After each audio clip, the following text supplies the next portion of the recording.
bonito, te juro que está bonito. Dios me los bendiga a mis hijos que están atrás, porque no son mis hijos, son mis nietos, porque ellos son recontra, abuelita.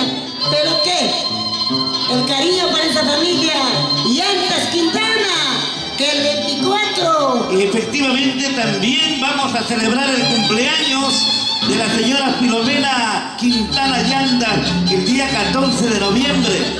Un abrazo también a nombre de Saúl Barzola, Esther Llantas, Ramírez, Paredes, Pati Llantas, Luis Ventura, Eli Llantas, Abel Oscanoa y Natalie Bardi. Felicidades para la señora Filomena Quintana de Llantas. Ella también va a cumplir años el 24 de noviembre y el 4 de noviembre está cumpliendo nuestro buen amigo, nuestro querido cumpleañero, el señor Modesto Llantas, para ti, mi amor, con todo el cariño de tu familia, de tu esposa, de tus hijas, de tus yernos.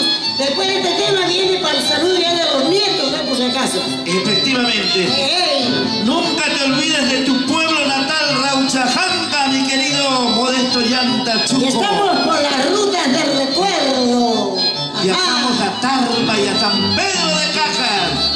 La tremenda orquesta, los Tigres de Oro de Freddy Espíritu Mejía, en este gran homenaje al señor Modesto Llantas Chuco, que está de onomástico. Y en la voz de Flor de Noroya, un homenaje en vida como él se merece. ¡Ey! Nosotros todavía estamos en vida.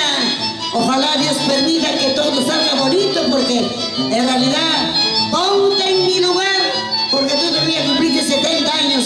¿Ah? Imagínate, ¿te acuerdas todo lo que has hecho de joven? No, ya te olvidaste. Aquí estamos con este bonito tema para ti, cumpleañero de los 70 años, 4 de noviembre, fecha memorable. Aquí está este tema para ti con cariño. Felicidades, Modesto Llantas Chuco.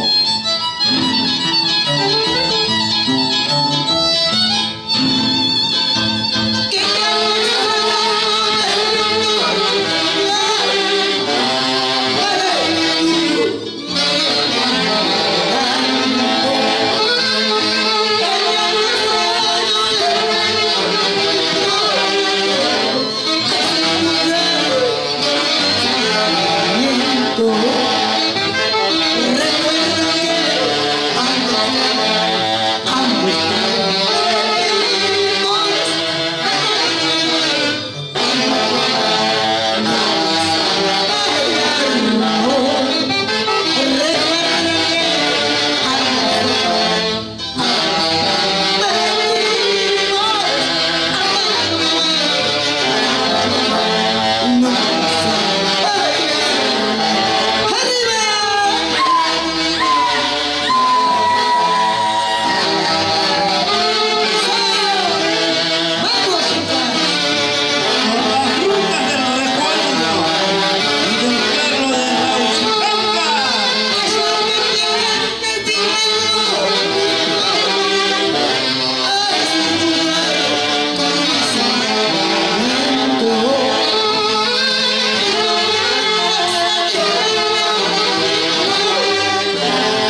de tus hijas. ¡Qué rico!